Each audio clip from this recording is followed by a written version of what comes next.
The town may be kind of small, but these folks have big smiles and big hearts, and they know what it is to have simple fun down our way, where old-fashioned singing and homey gatherings make living mighty pleasant. Was there ever any pressure from either the record label or Jasmine or press to put more focus on you and focus less on Jake? Record labels are going to record label, and It's got to be tough to be a woman in any industry, but being on a road in rock and roll, it's not great. I mean, it is, but it has its drawbacks. Dave's rolling.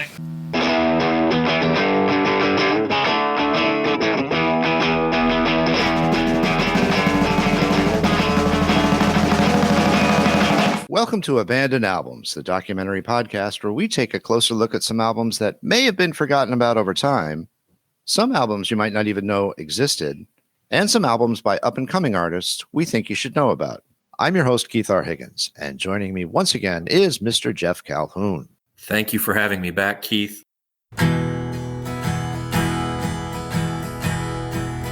There was a time when you were mine. I thought you were mine. There was a time, and we would go out in the sunshine. Talk on for hours and forget the time. The stars always shone over our bed at night. Made you look just right.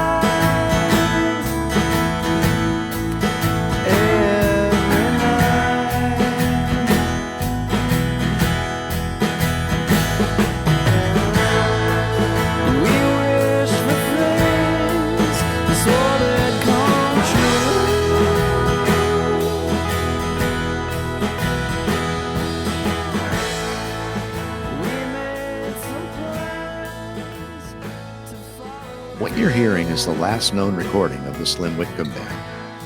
According to bass player Emma Dalton, this track was recorded in a tiny studio somewhere outside of Athens, Ohio, sometime in the wee morning hours after a gig at Ohio University. The band was making their way back to Brooklyn after a murderous 300-date tour supporting their debut album, Trailer Park Trash.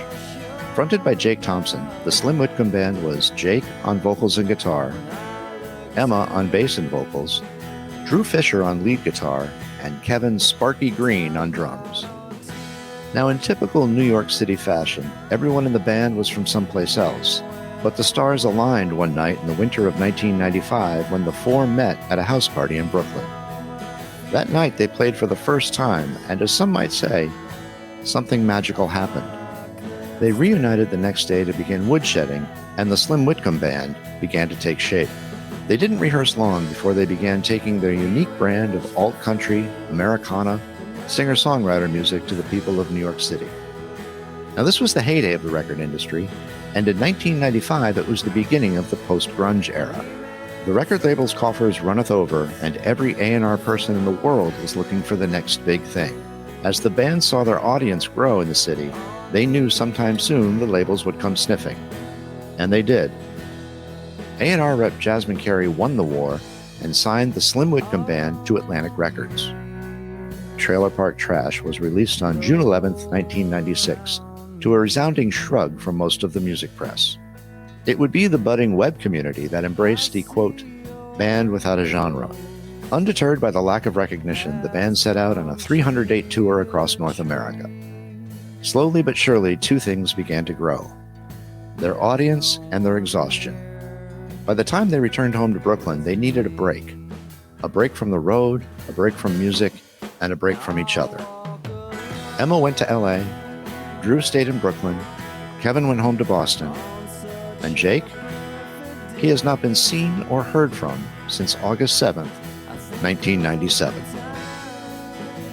When Geoff and I began talking about this project, we reached out to Emma, who was kind enough to dig up this old track from that Athens recording session. This is the last thing that the Slim Whitcomb Band recorded.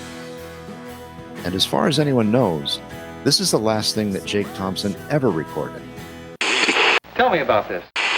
On this bonus episode of Abandoned Albums, Keith and Geoff dig deep to try and solve the disappearance of Jake Thompson, the lead singer and creative force behind the Slim Whitcomb Band. They chat with those that remember the band as they try to figure out exactly what happened.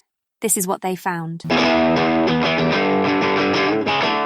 We are joined now by Drew Fischer, who was the lead guitarist for the Slim Whitcomb Band. Drew, thanks for joining Geoff and I. Sure. How you guys doing? Drew, folklore has it that the four of you, yourself, Emma, Jake, and Kevin, met at a party in Brooklyn. And is that right? Yeah, that's correct.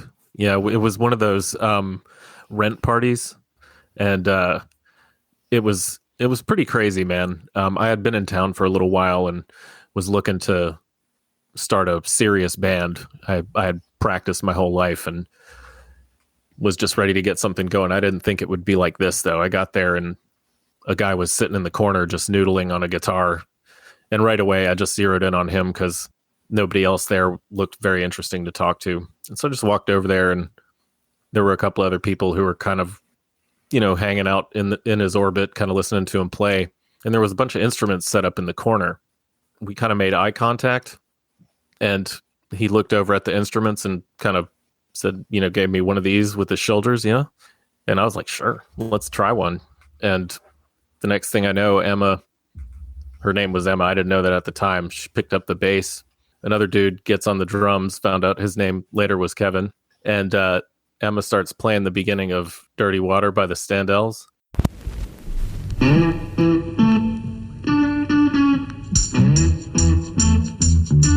gonna tell you a story. I'm gonna tell you about my town. I'm gonna tell you a big fat story, baby. It's all about my town.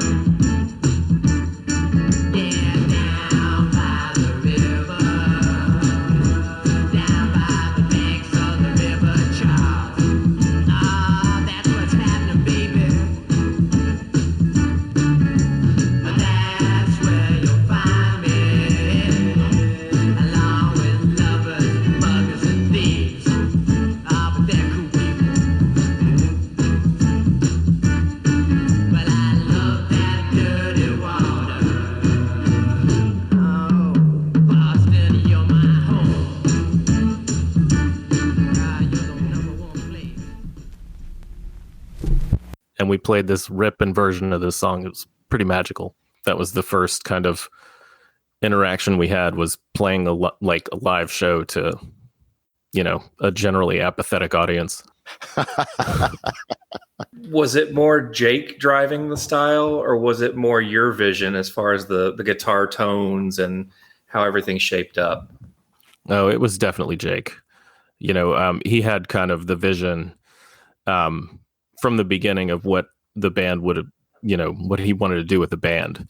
I was up for whatever at the time. I was just interested in jamming with good musicians, people who were good songwriters, and Jake was definitely that. So I kind of let him take the lead, but at the end of the day, it was a pretty nice collaboration. Yeah, the clips that exist out there, it seems like Jake was the acoustic guitar guy, and you are seldom outside of an electric guitar. Was that kind of it seems like you established that pretty quick. Yeah, I mean, I definitely am more comfortable on the electric guitar. I'm kind of a chicken shit when it comes to playing live too. I have to hide behind, layers of sound. So Jake's not that way. Wasn't that way. Did you woodshed? And for those folks who don't know, that's a fancy musician word for practicing. Did you guys woodshed long before you started playing out in the city? I wouldn't say long, but the practices we had were very intense, and we practiced I'd say probably about 3 times a week at first, and it eventually kind of ballooned to more once the songs kind of started coming along, and we figured we might give this thing a shot, you know. Did you find Jake was receptive to the band's contributions to songs, or was it really sort of, did he come in with everything fully formed and say, Drew, you do this, Emma, you do this, Kevin, you do this? He definitely would come with the core of some stuff, but he was never afraid to listen to ideas. But, you know, he also wasn't afraid to say no, which is kind of nice. You know, a lot of times working with people, they can kind of be a little wishy-washy, which in turn kind of leads to more problems down the road. So I kind of always appreciated that he would hear them out, and then he would tell them no, and then he would tell them why, you know. Generally, his instinct was pretty right on, and eventually we all started to kind of trust him on it. New York City in the mid-'90s was a vibrant sort of music community. I mean, I suppose it always has been. And it's at the beginning of the post-grunge era. How did you find the audience receiving the music that you were playing? I mean, you know, we never had any real big problems in terms of like attitude, I guess. I don't know. We never got much shit from anybody, but I don't know. It was a different kind of vibe, it felt like, at our shows. And I mean, with Emma up there, I feel like a lot of crowds kind of got on our side because of that too. That doesn't hurt having an attractive female bass player. Come up and see me sometime. The sooner the better. If I'm understanding the folklore of the band and the trajectory of the band, it was really sort of a short period. We've got you starting at a party, woodshedding for a couple of months, playing live.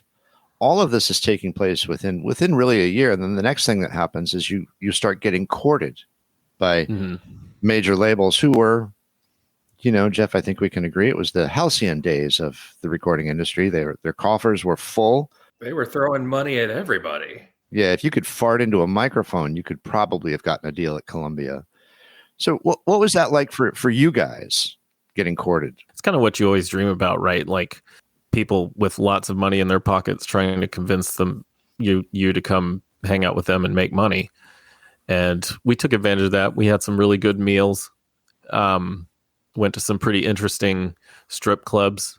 I remember Kevin throwing up on stage at a strip club. I can't remember the name of the place, or maybe I do, and I just don't want to, you know, give them the notoriety.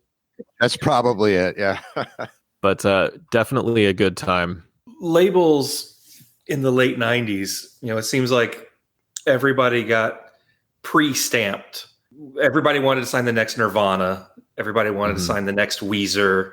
Everybody wanted to sign the next Hootie and the Blowfish. Do you feel like the dollars that were attached with the record deal came with any kind of preset expectations? Was the label driving you a direction, or was there kind of an integrity to the music that you kind of were left to do your own thing? I think at first there was a little bit of resistance. They wanted some say. Jake had a pretty good vision. We were confident in the music too. We felt like we had a pretty kick-ass record on our hand. So we kind of resisted all their urges to meddle in the record. If you ask our producer, Skunk, he'll tell you that they definitely tried but weren't successful. And was Skunk the label's choice or your choice? We were set up with him. So you go into the studio with Skunk Gallagher, this near legendary producer. What was that like recording with Skunk? It was fun, man. You know, you had to kind of go find your own weed because he got the nickname Skunk for a reason. But he really was a cool guy, like real laid back, as far as, you know, letting us do our thing. I think he came up with some good ideas in the studio for us. Nothing like majorly earth shaking. Didn't like ever change a song's core or anything like that. But he would come up with cool little ideas, maybe extending a bridge here or making the verse last just a little bit longer, shaking up certain parts, singing things slightly differently. He had a really good head for it. But after a few days, it was almost like we didn't need him anymore, though. I remember Jake was just such a natural in the studio that Skunk would come in there and hang out with us. But he, I think, napped half the time after the first week. He didn't really do much, just hung out and was a cool guy. just pressing the record button and letting the tape roll. Pretty much.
No, I had read, I'm going to pull it up here. There's a blurb from Spin Magazine right after Jake disappeared, where you said that when you're commenting on Skunk,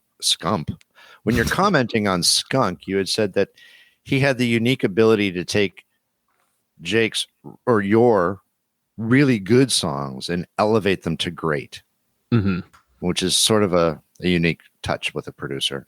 I agree. He was able to kind of see the big picture with the album, which was something we had been kind of couldn't see the forest for the trees. We had been working on the songs so much, and he was able to come up with some pretty insightful things because of that. So I'll always kind of be thankful for him and his work on that record. I'd drink a beer with him anytime. Did he have a hand in sequencing the record? Yeah. Okay, that makes sense. Was that the first time you guys were in a studio? Like my first major studio, yeah. We did some recordings early on with the band, but they were just kind of, garage stuff. Somebody set up a tape player and hit record, real lo-fi kind of stuff. But yeah, that was my first time in an actual serious studio. It was kind of intimidating at first, but after I hit take 2 on a song or something, I just kind of felt like I was playing guitar again, and it all kind of evaporated away. What was it like working with Jasmine? It was pretty good, I felt like all our needs were met, although we were pretty simple back then. We weren't really like living in the era of 80s excess, we were just looking for a paycheck and a place to play every night, pretty much. And we got that. I'll say. Yeah, you did. Was it 300 some odd gigs? Yeah, we worked pretty hard that year, but when you're that age, it doesn't feel like anything. It just feels like the next day, So you record this great record, and then you got to go on the road. The cordless microphone that actually puts your voice on the radio. Broadcast over any FM car radio. Hey, good looking. We'll be back to pick you up later. Correct me if I'm wrong. It's my understanding that Jake's vision for the band was to never open for another band. Mm-hmm. His goal was to be a headlining band eventually. So that makes the tour schedule for the Slim Whitcomb Band when you're touring behind a debut record a little bit more arduous and grueling, does it not? Oh, sure. Yeah. Yeah, you have to work almost twice as hard, it feels like, but we were up for it. And you traveled, when we say North America, we're not just talking about America. You went across the country, up to Canada, across Canada, down. What was that like being on the road? I mean, you guys barely knew each other a year at this point. Mm-hmm. And you're stuck in a bus with 6 people, 7 including your tour manager. What was that like? Because you didn't know each other outside of a music world, and now you're forced to live with one another. Yeah, I mean, there was definitely some friction on the road. I mean, it was almost unavoidable. Like you said, we barely knew each other, but it was fun getting to know kind of both sides of everybody. There's very little honesty on a tour bus, or very little that dishonesty on a tour bus, I should say. I'm pretty sure everybody was responsible for at least one major tantrum, if not two. Jake was definitely the toughest to deal with when he was worked up. I would imagine. Give us, if you can, a highlight and a cry light of those 300 days on the road. So a highlight would have been a show in Oklahoma City where we just had heard the ticket sales were really abysmal. We were expecting just nobody to be there, which we had played a couple of those so far.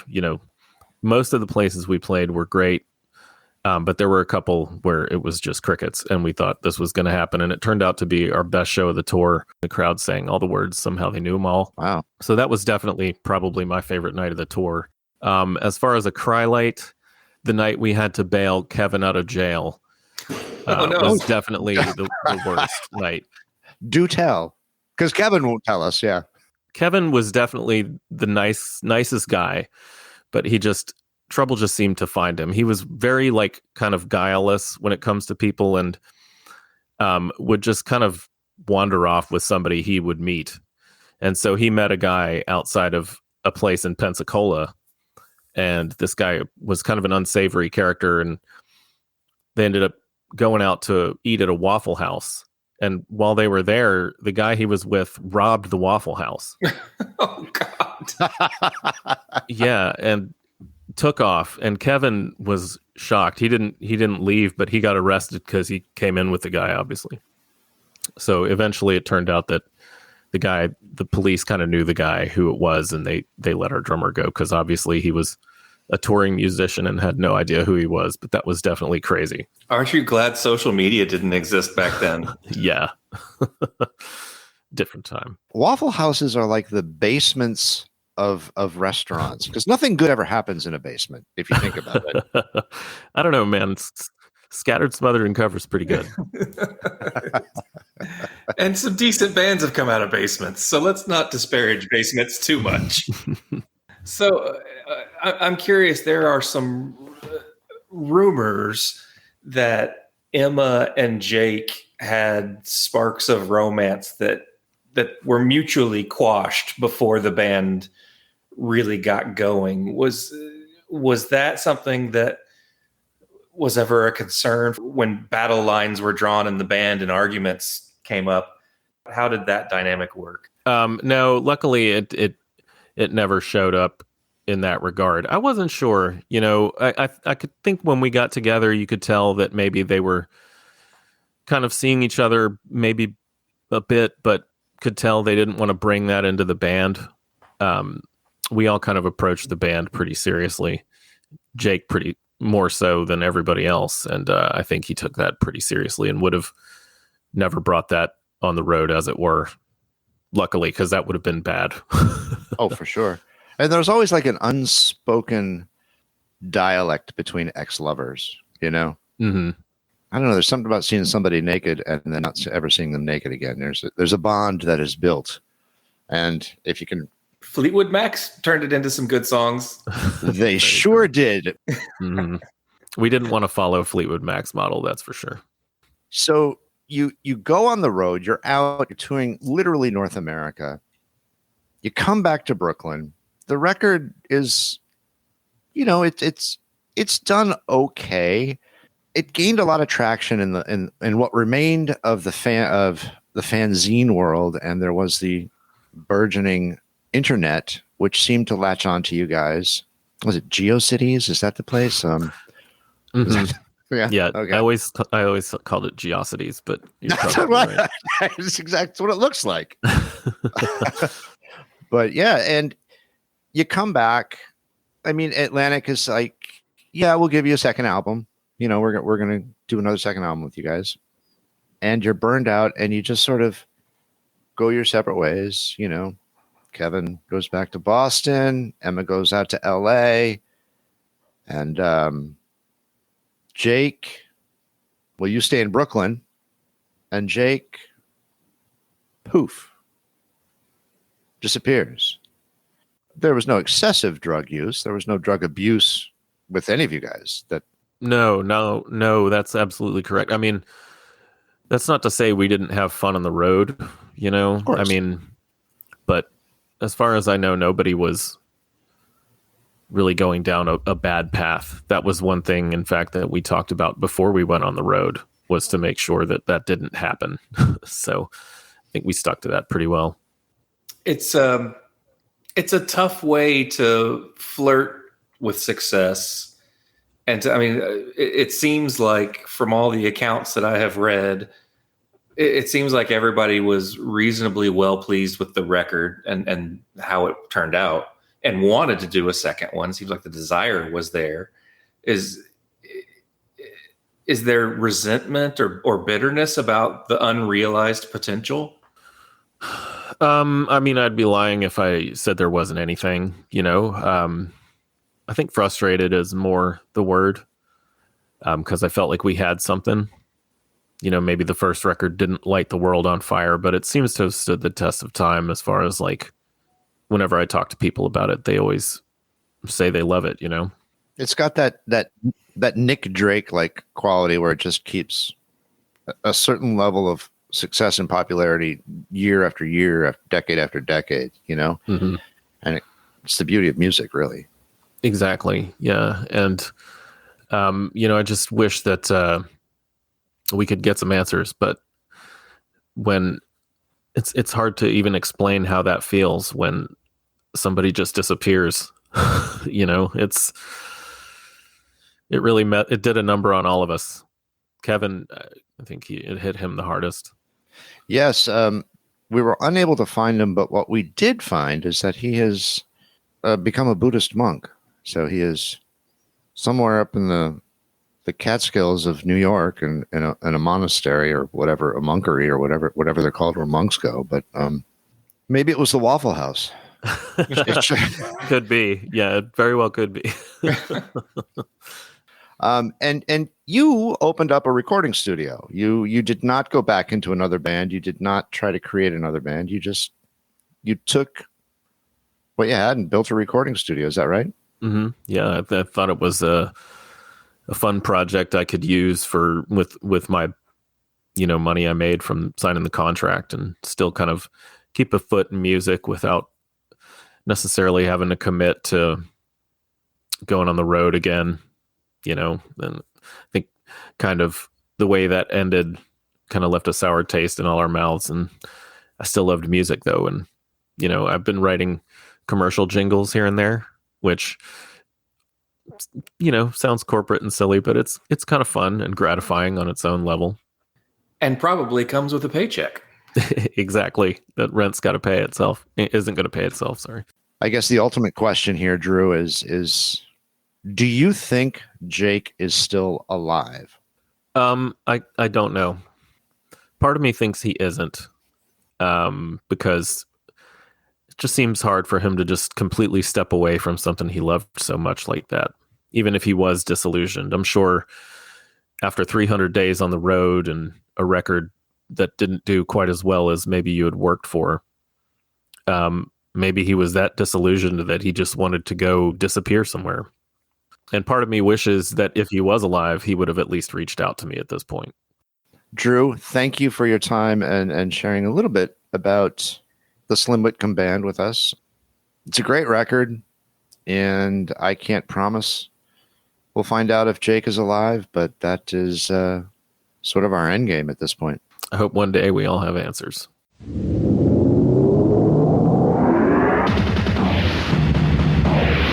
I'm Tucker Carlson for MTV News. Jake Thompson, the lead singer of the woke alternative country band, the Slim Whitcomb Band, has gone missing.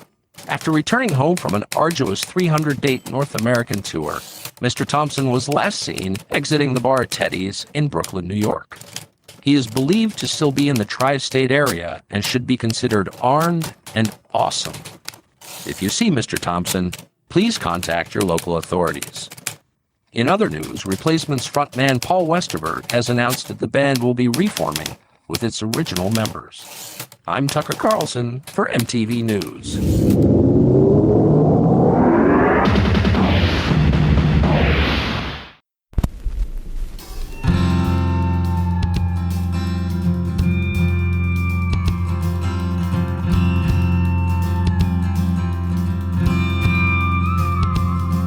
When you can't tell the difference between light and dark, and your mind is stoned and cold like wind through the park, in all your foggy midnights, trying to burn the world down with a spark.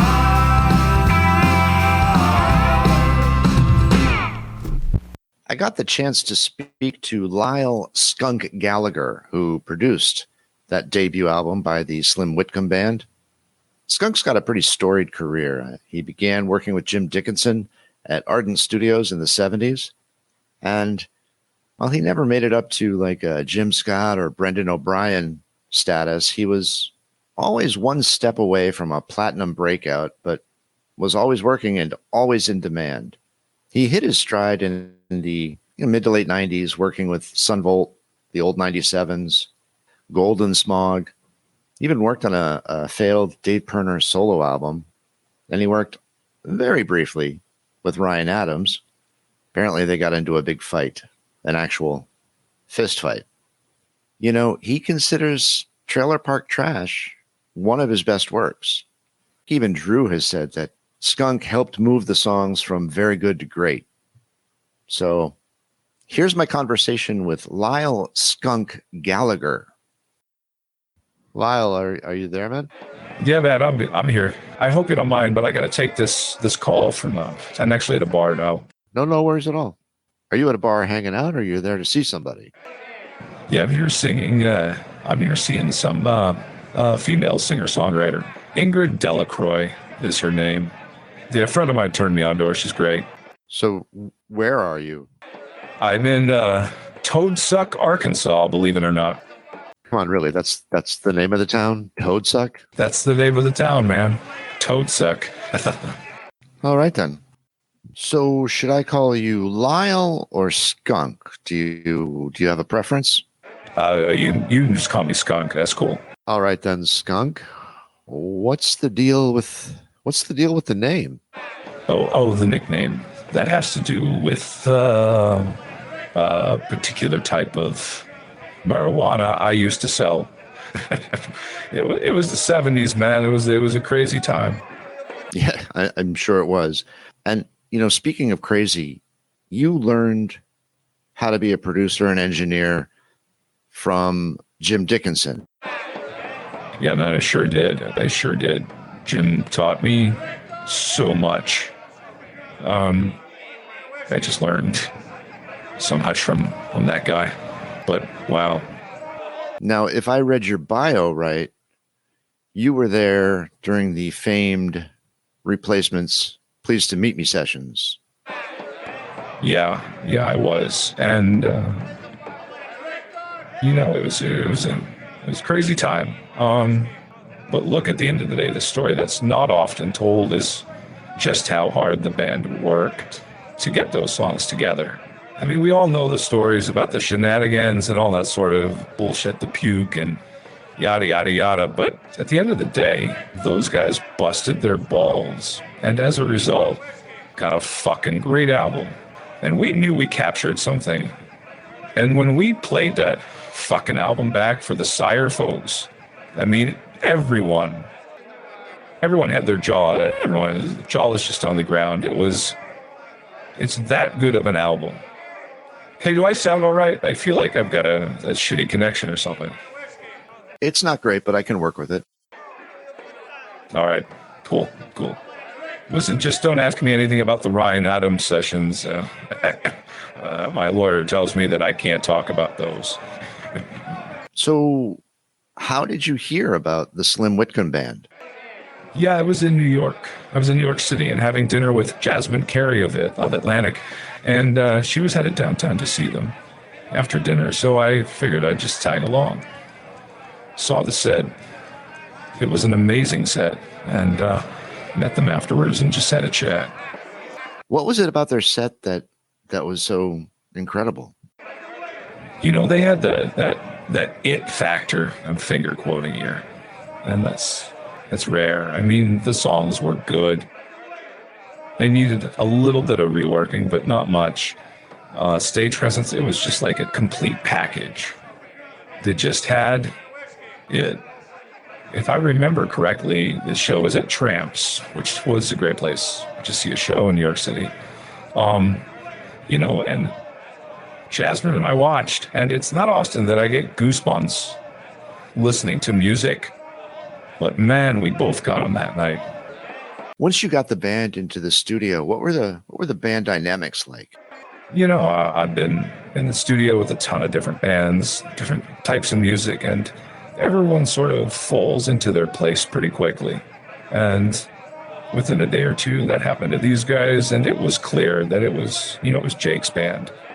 Don't get me wrong. I mean, Jake wasn't an asshole or anything. I mean, everyone contributed everything to the songs. It wasn't an asshole at all. They seemed to get along just fine. I didn't notice any squabble or fighting. Yeah, but it's clear Jake was the leader of the band. Jake and Drew are credited as co-producers on the record. That's kind of unique. Jake and Drew took to the studio very quickly. They adapted, and I've never seen two people learn so quickly, but so they really, really knew what they wanted and the sound that they were going for. After that first week, they didn't even really need me that much, but I stayed. I stuck around and just give them a little bit of guidance, and a little bit here, a little bit there, recommend some stuff. But by and large, after that first week, they knew what they were doing, and they kind of knew how to get it. Hey man, I hate to be a dick and cut this short, but I'm getting told Ingrid is about to go on, so any last question? Yeah, man, the big question. Do you think Jake is still alive? I don't know. That's a lot of speculation around that. I don't know. I try not to get caught up in shit like that. But here's the thing, after I'm done working with a band or an artist, I just kind of move on to the next gig. It's not that I don't like them or anything like that, but I just want to keep busy. So like Emma and I kept in touch for a couple of years after that, after the album. Drew and I exchanged the sporadic email now and again, and if I'm in New York, I'll stop by his studio. And the drummer guy, I don't know what the fuck happened to that guy. But do I think he's alive? And I don't know. I hope so. I mean, I don't want to think about anybody being dead, but for my own selfish reasons, I'd love to work with the band. I think we made a great fucking record, so I'd like the chance to do it again. Okay, the lights are out for real now. I gotta go. This has been great. Thanks so much. If you need anything else, drop me a note, and maybe we can set up another time, and I promise not to be at a bar. All right, Skunk, thanks for the time, man. I appreciate it. Enjoy the show. All right, man. Take care. Thanks.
In our continued quest to find out what happened with the Slim Whitcomb Band, Geoff and I were able to track down Emma Dalton, who served as the bass player for the Slim Whitcomb Band. So welcome, Emma. Thank you for taking the time. Hey, it's my pleasure. So let's just start basics. How did you and Jake meet? Sure. Well, like so many bands, we met at college. We were both at NYU studying film, grand designs of being artists in the world. Sort of began seeing each other, but after a while realized that we were really better off as friends. And so we just became close and stayed that way, through the band. Were you a musician? No, no. I was not someone for whom that came naturally. I was creative, but really at that time in my life thought that film was my outlet. Although I will say, so I was always intrigued by the bass in particular after, going to a series of concerts in my college experience, where it seemed like every female bass player was like the coolest, most chill girl in the room, and there was always a part of me that wanted to be that girl, and so that part of it probably was natural and came easily. Hey, I still have a crush on Kim Deal, so who doesn't? I get it. Who doesn't? You guys met at a party. As Drew was telling us, you just sort of, the four of you, yourself, Jake, Drew, and Kevin, just sort of, for lack of a better phrase, locked eyes. There were instruments set up. And the way Drew told it, it was just, you guys just went over and started playing the Standells' Dirty Water. Well, what are you going to do when you're a little bit of an introvert at a party where maybe a handful of folks, and you find yourself in a room, and if there's an opportunity to occupy yourself while still being social, and not feeling like the strange girl in the corner by herself, then why not jump over there? And Jake was friendly, like you knew the minute you saw him that he was going to welcome you into that circle, as with everybody else. And so we sort of gravitated towards that. And picked it up and noodled around, and really from that moment, it kind of felt very natural. Mr. Jack Nicholson.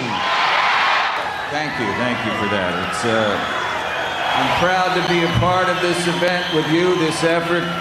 Ladies and gentlemen, I'd like to present with you and please welcome. So you go out, you play the New York City haunts, in the mid-90s. Mm-hmm. Was that a challenge for you as a woman to be with three men in a hyper aggressive industry like music, in a hyper aggressive city like New York City? How did you handle that? I would say, I think, I was about to laugh and say what part of being a woman in the music industry isn't challenging, right? Or a woman in any industry, really. I have to say, I think we played a lot of clubs. But what really made me feel comfortable in that space was the band itself. We were in many ways a lot like a family. I think it was kind of like having extra brothers. We'd sort of watch out for each other, and they would watch out for me and make sure that I was being treated well, and I felt more comfortable with that. There's something really great about the relationships that we forged through that project. But yeah, misogyny runs deep, both in the industry and certainly in that kind of space, in that time. But we had a pretty special experience. I like to think I was lucky in many ways, and probably naive in a lot more. You guys signed with Atlantic Records. Now, from what I understand, it wasn't a big deal for Jake to just drop out of NYU. How did you tell your parents that you were going to go become a rock star? Slowly and after much deliberation. It was a struggle. They were really unhappy that I was going to switch my career path like this. a college degree was, in their minds and in mine, for most of my life, the only way that I was going to, achieve my goals and kind of reach the American dream. And the idea that I would be throwing it all away for this one-shot deal in music, of all things, with no safety net, was very difficult for them to accept. It was, and honestly, I think really all that really brought them around in the end was that in some ways it was difficult for me to accept it, because I am a bit of a nerd and kind of wanting to finish school, but the opportunity was just something that felt like it was too good to pass up, and there was, there was money involved. It's not like, we stopped to, sell hot dogs on the side of the road or anything. That was my next question, because I haven't been able to find, and that was, that was the golden, the finger quoting for those listening, the golden era of the record industry. And I can't find out how much you guys signed your contract for, because it was certainly enough for Drew to open a recording studio after the fact. And you don't have to give us dollar amounts. But, I was going to say, a girl never kisses and tells. But it was certainly more money than any of us had seen as young people. We tried to be pretty good with our money. We tried to really kind of be smart about it and invest and, try to invest in ourselves and in what we were trying to build. And honestly, it worked out. But part of the reason it worked out was both that there was money there, but that we worked our asses off.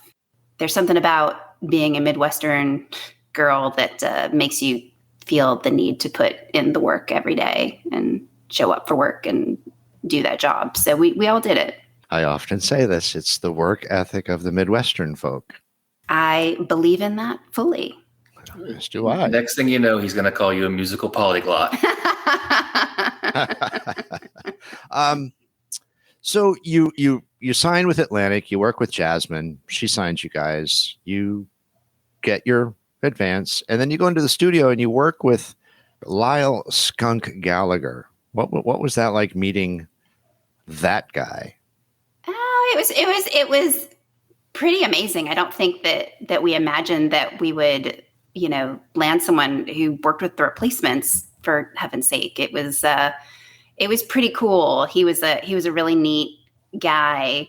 We had great energy together. And he had a real sense of how to work with us, of kind of how to let us do our thing, knowing that we were kind of young and driven kids, teaching us along the way of how to really, engineer a record, what it meant to produce, and was really a mentor to a lot of us. You built a home with your whole life, based on another song you followed through the night. Painted the house blue, a cat and a dog, the heart on the tree in the middle of the lawn.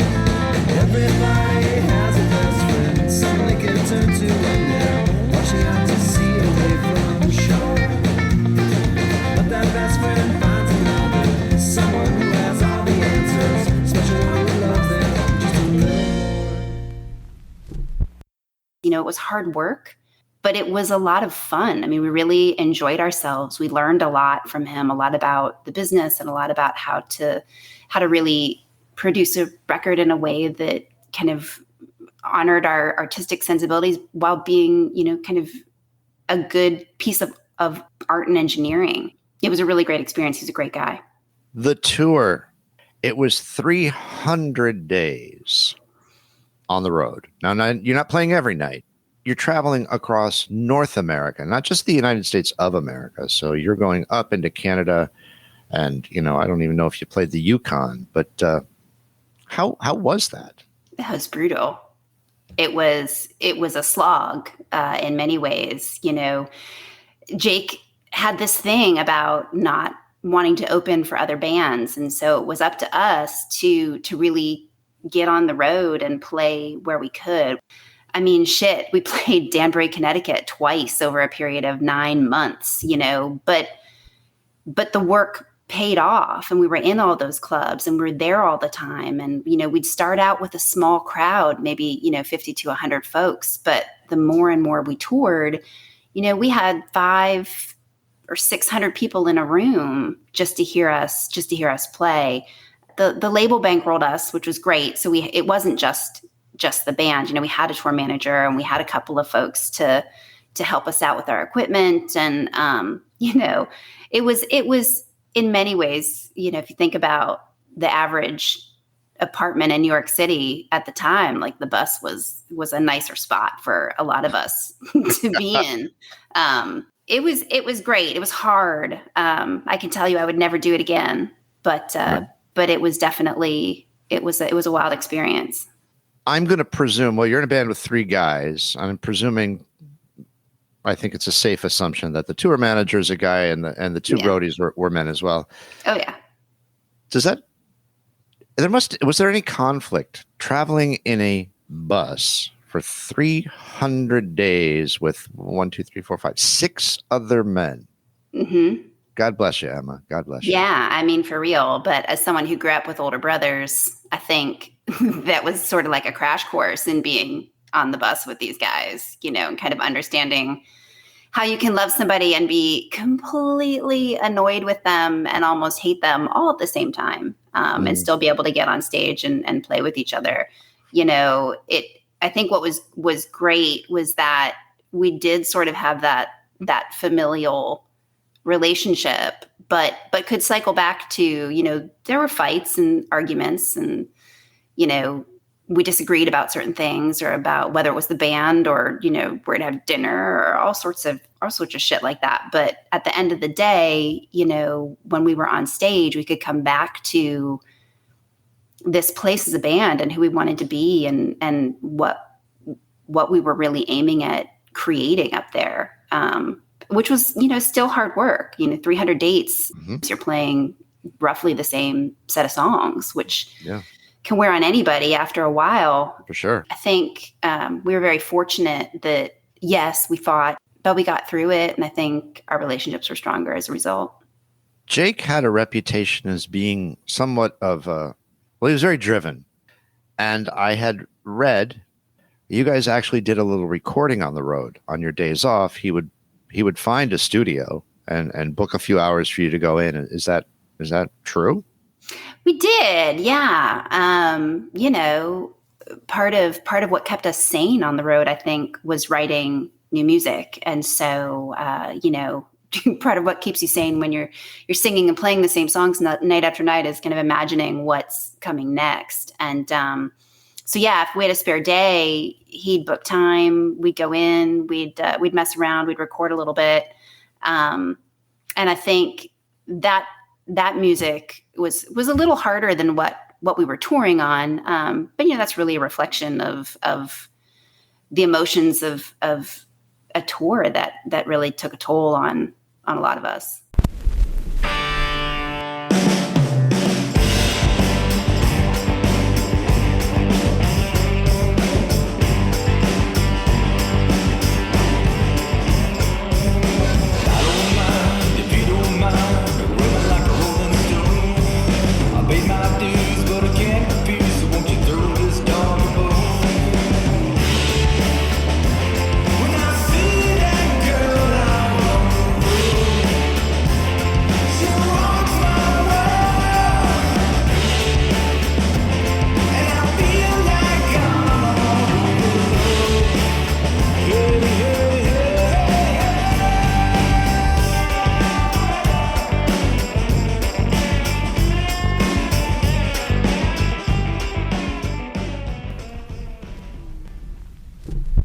I'm curious, Emma, in that era, there was a kind of a specific spotlight placed on female artists, the female members of bands, and especially the beautiful ones.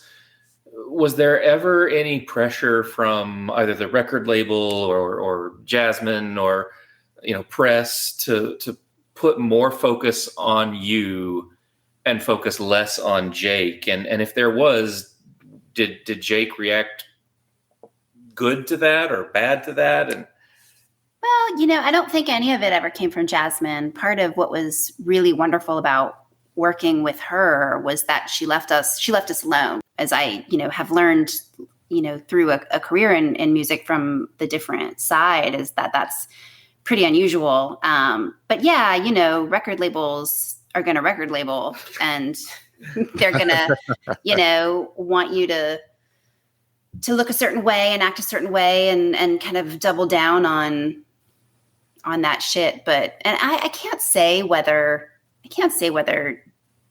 Jake never said anything to me about it, how he felt on his own about anybody trying to change the focus.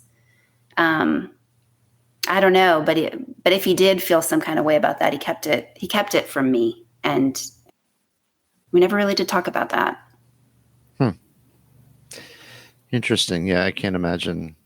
I don't want to get into gender things. It's got to be tough to be a woman in any industry, but being on a road in rock and roll. Yeah, it's not great. I mean, it is, but it has its drawbacks. Yeah, shall we say. So the tour ends. You come back to Brooklyn and you just scatter. Yeah.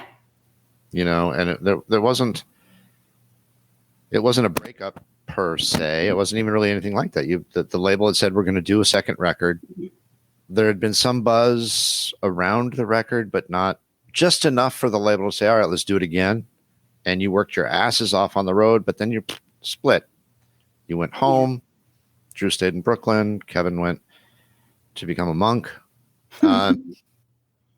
Nobody knows where Jake went.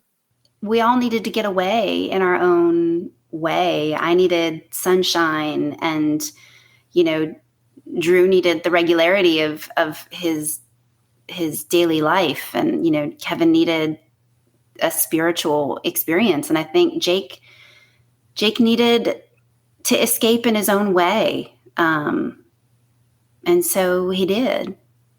Do you know where he went? I do.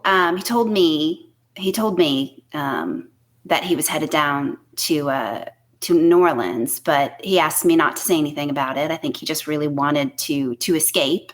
And so I never did. I never did tell anybody, outside of the police. I never told anybody where he went. Knowing him, did you know anything about his family even after he had been reported missing? Did anyone from the family show up? No, I never saw anyone. No one talked to me. Our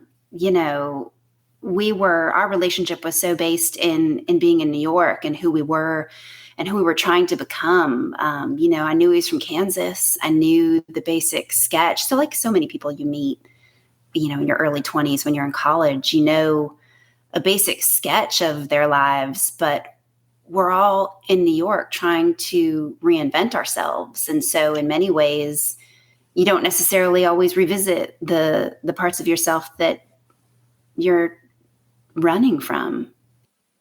You seem to have known Jake the best. And there's this old saying, are you afraid of success or are you afraid of failure? What do you think the story is with Jake? I think he did well on his own. I think that he liked being an individual. He was very comfortable with solitude. And, it seems like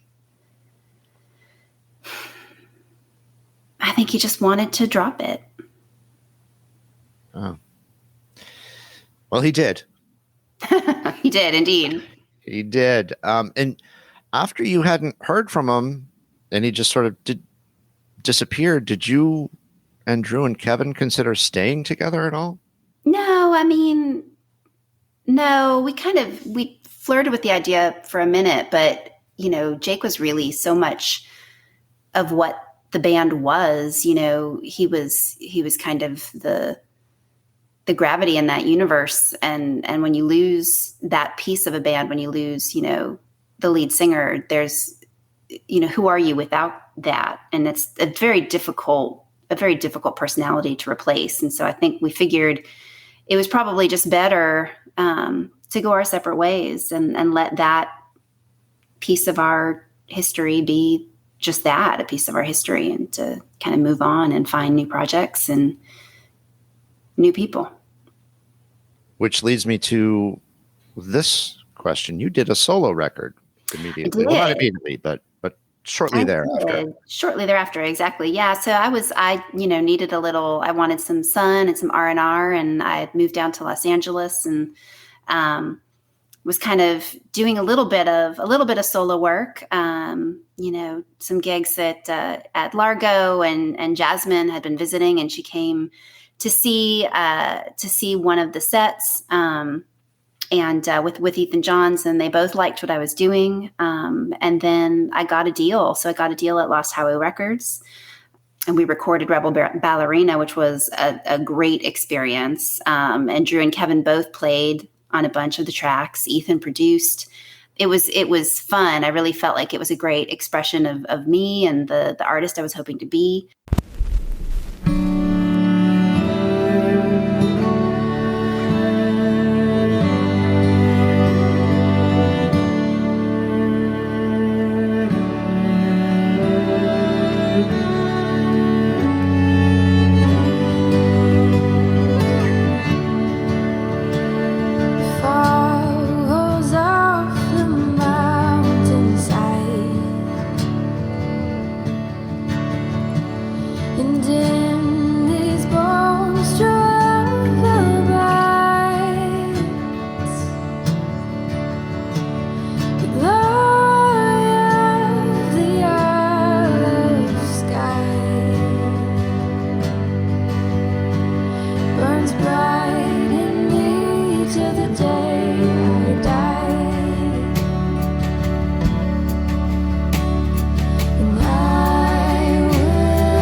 But it didn't sell like so many records don't. And after the experience of touring, 300 nights, I didn't want to go through that again. I wasn't willing to put my kind of physical and mental health on the line to push the album, and that's what I really would have had to have done. And so I just thought, there are other ways for me to be involved in this. It was also, it was 1999. It was the beginning of Napster. And really, as we know now, looking back, a shift in the music industry that was really, groundbreaking in many ways, but changed so much of how all of this work, that it probably was the right time also to get out. And so much to the pleasure of my parents, I went back to school, finished up my degree, decided to go to law school, and found a great way of helping out other artists by really, using my brain to get them into contracts, to deals, ways that the industry treats them fairly, especially women in the industry. Very cool. Very cool.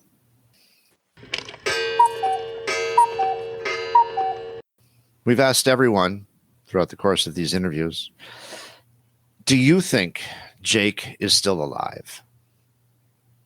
I do. I'm certain that he is, actually. I believe so. Yeah. What makes you so certain?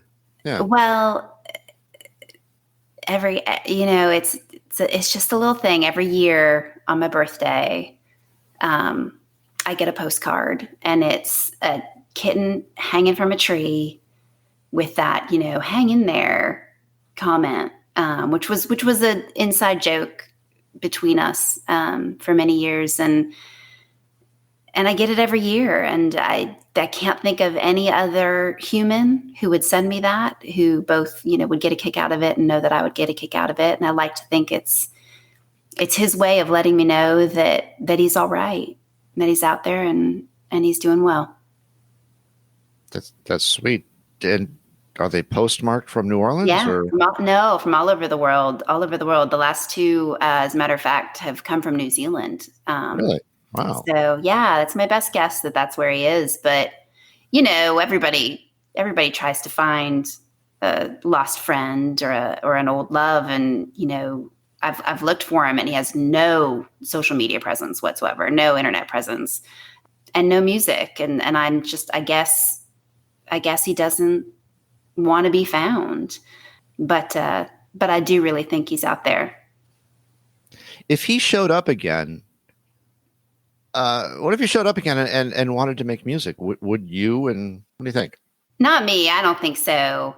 I mean, I think that was it was a great period of our lives together. It was a lot of fun, but in many ways, I'm really fulfilled by my life now. I have a family. I have a job that I love, that helps people in an industry that I care about. We all do. Kevin's a monk. Drew's got a family. And who remembers us anyway? Nobody thinks about our band. A lot more people than you think know your band, except Keith and I. That's why you're on the podcast. Well, there you go. Well, that makes me happy. That makes me happy to think that there are some folks who, for whom the music resonated and it's great, but none of us are 23 anymore. I'm really proud of what we put together. It was a great period of life, and it's a lot of fun to think about it and talk about it. There's not many people who get to say that, they recorded an album and are proud of it.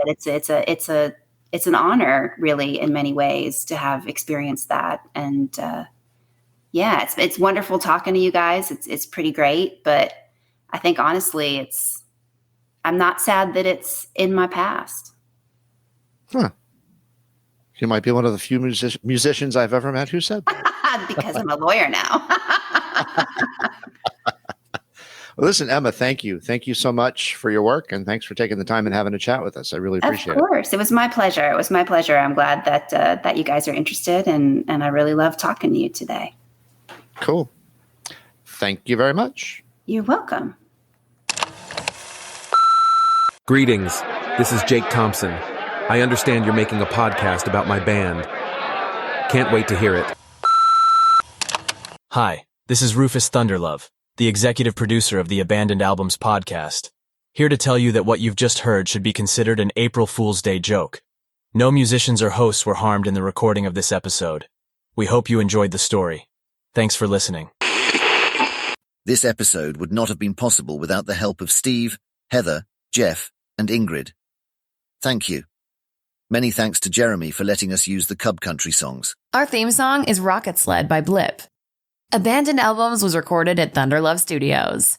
Written and produced by Keith R. Higgins and Jeff Calhoun. Engineered and mixed by Steve Beasley with the help of Mike Hunt. Edited by AJ Royce. You heard the following songs during this podcast: Dirty Water by the Standells, and the following songs by Cub Country: Hit the Roof, You Want It All, Wind Through the Park, Butterfly, and Best Friend.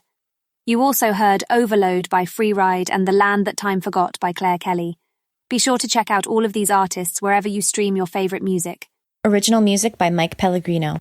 If you like what you've heard, please be sure to subscribe and leave us a rating. It really does help. Thanks for listening. At Twitter, we are at Abandoned Albums, and on Instagram, we are at Abandoned_albums. Grazie. Bailey Leaf. Rob Janicki. Mike Pellegrino. Therina Vella. Ronnie Barnett. S.W. Loudon. Michael Janicki. Peyton Janicki. And our executive producer, Rufus Thunderlove.